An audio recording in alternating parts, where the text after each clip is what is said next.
ગરમીના દિવસોની એસીનો યુઝ મોટા ભાગમાં ઘરોમાં થઈ રહ્યો છે અને હાલમાં જ નોઈડાની એક પોશ સોસાયટીમાં એસી બ્લાસ્ટ થવાની આગ લાગવાની ઘટના સામે આવી હતી અને હીટવેવને સહન કરવા માટે બધાને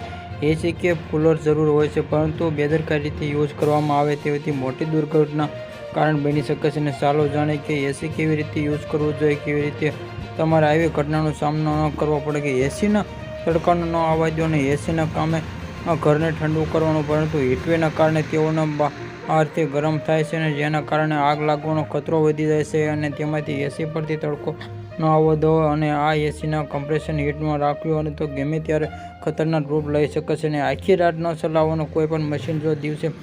રાત કોઈ ટેસ્ટ વિના ચાલશે તો ગડબડ થવાનો ચાન્સ લાગે છે. અને આ ધ્યાન રાખો કે તમારું એસીને યુઝ થઈ રહ્યું કે મોટાભાગના લોકોને આખી રાત એસીને રાખવાની અને ખતરાના ટાઈમ વગર લગાવી જો કે આથી એસીને આરામમાં મળશે, જલ્દી ખરાબ પણ ન થાય. અને